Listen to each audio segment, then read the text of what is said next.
going on, everybody? It's Bob with Cinephellas. Today's interview was with Asher Levin, the man who made the movie Slayers. We talk about everything Thomas Jane to even why certain parts of this movie seem familiar and which scenes are kind of a middle finger to the people who helped him make this movie. Asher, how are you? I'm good. You're the second guy to have the Slayers thing behind you. Dude, I'm telling you. I love it. I have to represent it. One, not only because it's a fun-ass action/horror/ dare I say comedy in it, but it's got Thomas Jane in it. And yet I have yet to not like anything he's in. So some of this might be biased, but on the other hand, I'm very gritty with what I like and what I don't like.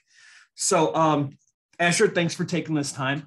So sure. I watched Slashers twice.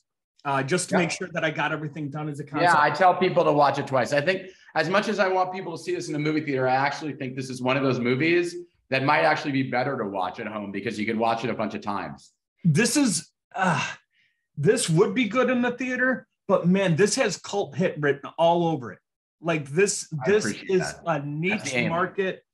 This is, how can I put it? It's grittier than Zombieland, and it's a lot more humor in it, for me at least, because in Zombieland, they had the narration, they had that. This was much more, I'm sorry, Thomas Jane has yet to do anything that I don't love, and his narration really involved the viewer. He pretty much set the narrative. He set everything. So I got to ask, where'd this idea come from? What's the origin? Where was this idea stemmed at? I love when people ask me this because it's such an interesting story. And I will say before that, I know that there are some parallels. Obviously, Abigail is in Zombieland. You're the first person to bring it up, actually, which is weird. I've done a bunch of these and nobody's actually talked about it. Zombieland, it was almost like a retaliation to Zombieland. When we started working on the editorial process on this film, one of the people involved on the sales side was like, you should make it more like Zombieland. And what happened was, and I'll go all the way back to the beginning after this, but as you could tell, I like to tell stories from the front and the back and the middle. I remember what I did was they said, hey, we'd love more Thomas, and can you write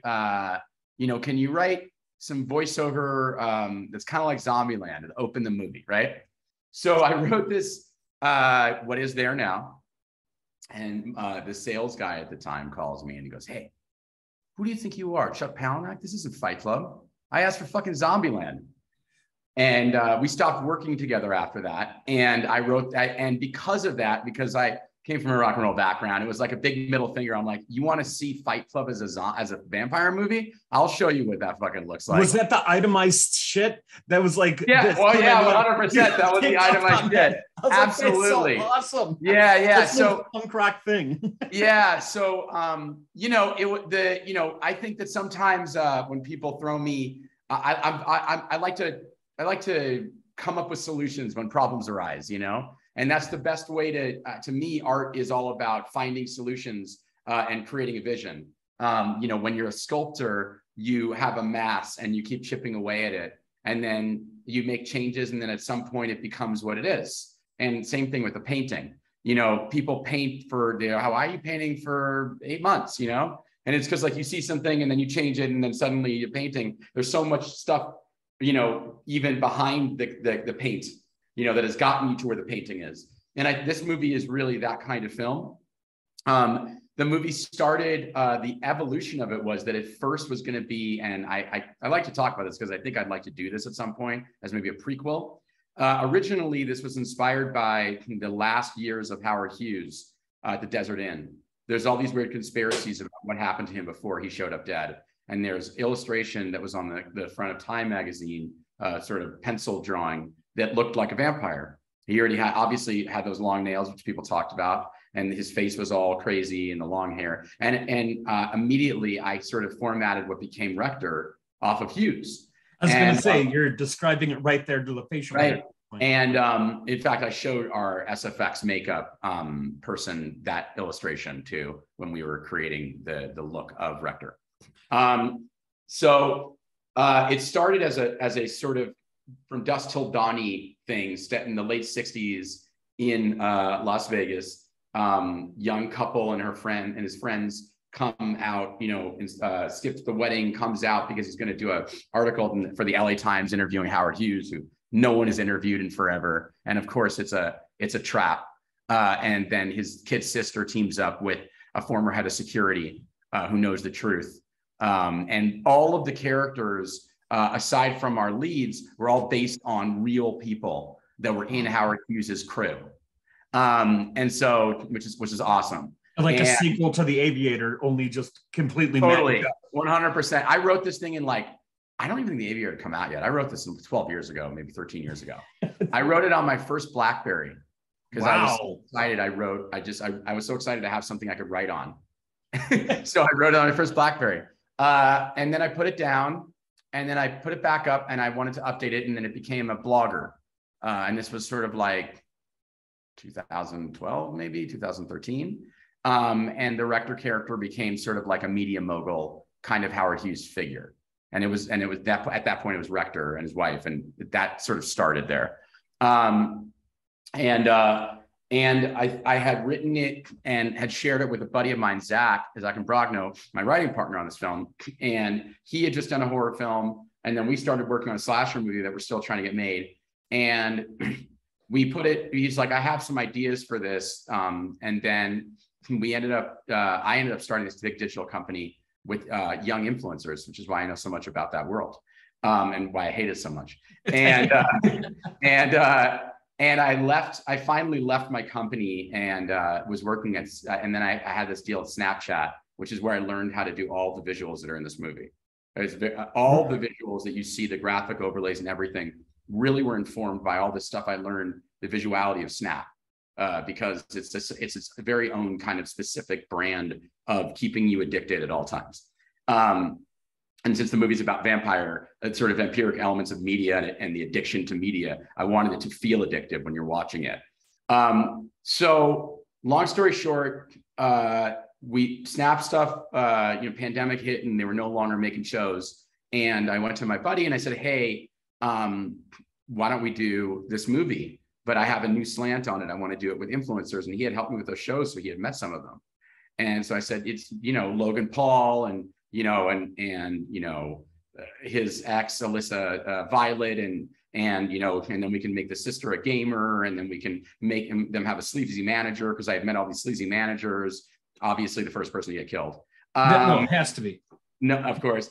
And then the sort of, sexy influencer adjacent, the Abigail Breslin role, the Jules role.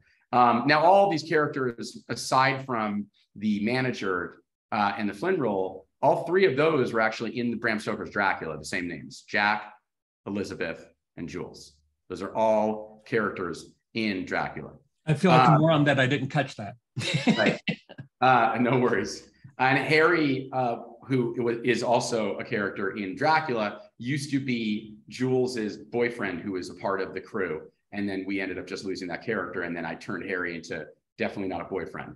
But basically like I'd say the male equivalent of like a manic pixie dream girl he's hot, he's mysterious, he's got long hair, he's like every girl who's 25's fantasy. And then he's, of course, a raving psychopath, vampire murderer, which is funny. I wanted him to look like some guy that you'd meet in like Venice, California, Absolutely. Yeah. So now this is this obviously everything. The movie The Beach with Leonardo DiCaprio had a game sequence where he's running and he kept getting hit. Yeah. One of my favorite scenes in that movie, and it set a precedent. So when you had the humans, vampires, the different graphics, almost like Scott Pilgrim did it to an extent. But I loved the interactive. I loved it was Zombieland, like I said, amped up though. And Thomas Jane is probably the grittiest character I've seen in a movie like this.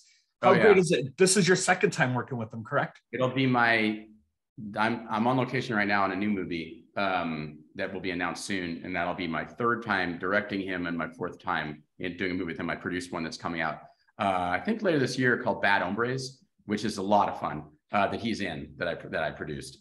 He's great, and we're actually developing another one too. I mean, he's my guy. Thomas is like, I have a little repertory, and Thomas is definitely one of the main heads in it.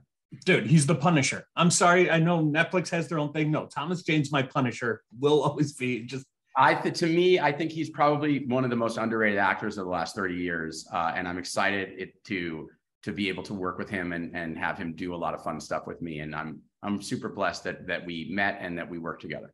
And I would love to talk more about all of your upcoming things. I want to know everything, Asher, because honestly, dude, this movie I'm assuming if it cracked even this much of your brain, I want to pick it all because I love this kind of genre. I like poking fun. I like being able to watch a horror movie with someone I like who maybe she doesn't like horror movies. This is a perfect gray area that I think could be a great thing. Yep. Where can people follow you on social media? Not as an influencer where anyone's going to trick you. Yeah, I am on Twitter. This is the super boring part of it, guys. I'm sorry. I apologize. My Twitter handle is just, it's so boring. It's just Asher Levin. It's just at Asher Levin. Yeah, but it's easy to remember though. You know, I mean, that helps everyone. Y'all know it's me because there's this really cool painting from the movie Dig that I did with Thomas that we had in there that was kind of featured. That was Marilyn Monroe as a cowgirl with Tupac's bandana and Biggie's crown on top of it. I'll find you on Twitter, definitely, for if nothing else, at least that picture. But I did see Dig, so that's how I knew this was your second. Oh yeah, you like it?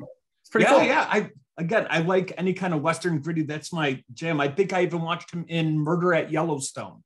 Oh yeah, that's a pretty good one. I like that one a lot. I was sent the Blu-ray for that, so I would love to. When Bad Hombres is good, let me know. I'd love to watch it and talk with you about that. Absolutely. And listen, you know, we got lots more coming, but right now, you know, to make a cult movie, we need to find fans. So all you guys out there, go check out this movie.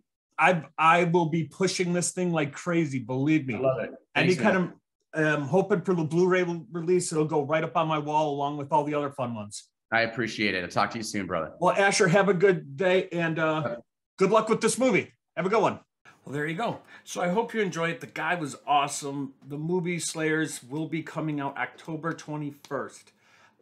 Give it a watch. Like I said, I enjoyed it. A little nod to, a middle finger to Zombieland, Fight Club, all that stuff.